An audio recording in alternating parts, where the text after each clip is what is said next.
Mesdames, Messieurs, bonjour et bonsoir.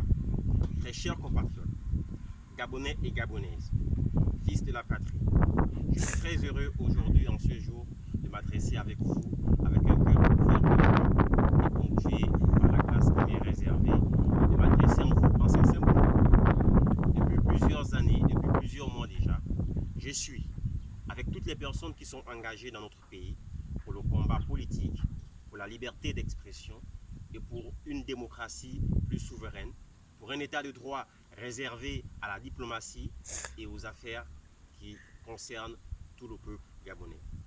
C'est en ce mot et en ces phrases que j'aimerais m'adresser à l'ensemble de toutes les personnes qui sont aussi bien sur le territoire national qu'à l'étranger. Je n'aimerais pas commencer sans me présenter pour ceux qui ne me connaissent pas. Je m'appelle Exact Mungenyi Mungenyi. Je suis sur toutes les plateformes, YouTube, Instagram, Twitter et bien d'autres.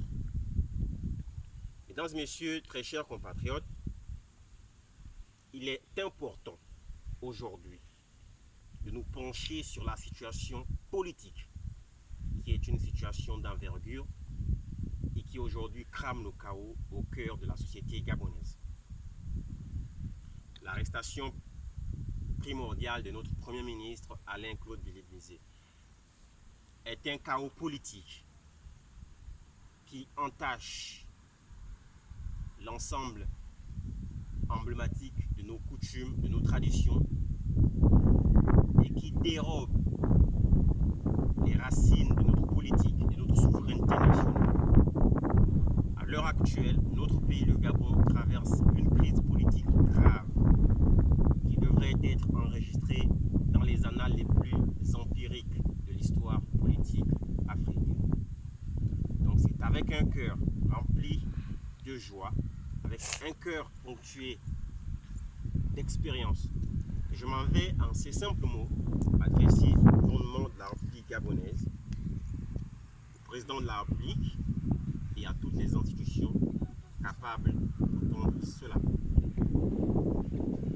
Notre pays, le Gabon, est un pays qui aujourd'hui a plusieurs richesses. Et j'ai l'habitude de le dire, les Gabonais n'ont pas le droit de travailler. Étant donné notre situation géographique, nous sommes à 2 500 habitants. Un peu plus d'1 500 000 habitants. Cela voudrait dire simplement que lorsque nous prenons une somme de 1 million, 2 millions 500 francs, qui est d'ailleurs un salaire très minimum pour un agent qui travaille à la Sogara ou bien à Total, chaque Gabonais peut bénéficier de 1000 francs. Mais aujourd'hui, la situation éducative est déshonorée. Les élèves qui apprennent à même le sol, les établissements sanitaires très dégradés, une situation géopolitique qui s'aggrave, et au-dessus de toutes ces choses, des personnes trompeuses au-dessus de la démocratie qui briguent la magistrature suprême et qui votent des lois pour protéger leurs parents et leurs aînés. Et nous, en dehors de ça, souffrons, et ce sont ces lois aujourd'hui qui nous mettent dans des situations compliquées. Et j'attire l'attention des autorités et des personnes qui se disent honorables, qui sont au Sénat, à l'Assemblée nationale. Il est inconcevable qu'avec toutes les richesses que notre pays a, que notre Gabon aujourd'hui puisse souffrir des petits maux tels que l'éducation, tels que le travail, tels que le chômage, et bien plus que je pourrais en citer ici.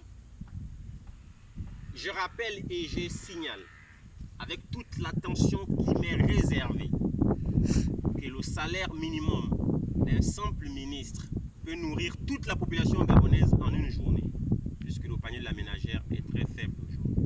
Et nous sommes à 2 500 000 habitants. 2 500 000 d'habitants comme 2 500 000 francs CFA. Et 2 500 000 francs CFA, c'est juste une somme qui ne représente rien par rapport à des milliards que nous avons découverts au travers des émissions de télé qui ont été prises par le gouvernement en place dans la chasse à la sorcière avant l'élection présidentielle qui s'est passée, des milliards qui ont été repris aux mains de ces personnes et qui aujourd'hui, nous ne savons pas dans quelle utilité cela a été utilisé. C'est vraiment ignoble, c'est honteux de savoir que nous avons un gouvernement qui est incapable de subvenir aux besoins d'une population qui a 2 500 000 habitants. Nous, le Gabon, ne représentons à peine qu'une seule province du Cameroun. Nous, le Gabon, actuellement, nous ne représentons à peine qu'une seule province ou bien une seule ville du Nigeria. La population gabonaise, toute la population gabonaise, ne suffirait même pas à remplir la ville de Lagos du Nigeria. Où sont ces gouverneurs, où sont ces gouvernants, où sont ces personnes qui se disent engagées dans le gouvernement et qui doivent sortir le Gabon et le Gabonais de l'embarras et qui, aujourd'hui, au lieu de le faire, font des voyages en France, aux États-Unis et c'est la coule douce, pendant que nous, ici, on se la coule chaude. Mes très chers compatriotes, il n'est pas permis de faire du Gabon ce que nous sommes en train de faire, disait un grand homme qu'aujourd'hui nous respectons, qui est l'un des pères de la nation, Feu Omar Bongo Ondimba. Et c'est avec beaucoup de temps que j'ai pris cela pour m'adresser au peuple gabonais et aux dirigeants. Nous n'avons pas les dirigeants que nous méritons et nous n'aurons pas encore les dirigeants que nous méritons tant que, aujourd'hui, des personnes, lorsqu'ils sont à la magistrature suprême, ou bien lorsqu'ils sont au Sénat, lorsqu'ils briguent un poste, ils ne se souviennent plus de la population qui l'a porté au pouvoir. Ils se souviennent des intérêts familiales, ils se souviennent des intérêts personnels. Et cette manière de faire est aujourd'hui inutile pour la population gabonaise. C'est inconcevable. Avec 2 500 000 d'habitants, on retrouve des Gabonais à la rue. Alors qu'un simple salaire d'un ministre peut bien prendre soin de tout le Gabon entier. Mes très chers compatriotes gabonais et gabonaises, il est conscient de comprendre l'enjeu politique dans lequel nous nous situons. Et aujourd'hui,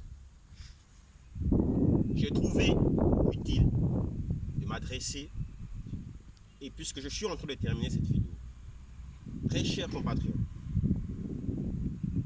la jeunesse gabonaise ne manque pas de qualité ou de compétences. Le Gabon lui-même renferme une compétence inestimable, capable de servir son pays.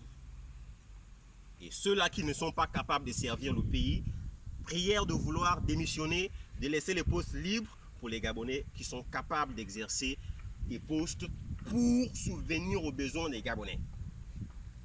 Nous ne sommes plus au temps où il faut arrêter des personnes parce qu'ils s'expriment. La liberté d'expression est un droit fondamental. Et j'aimerais m'arrêter à ces mots. Je parlerai et je parlerai encore jusqu'à la fin où vous écouterez ma parole, afin qu'elle soit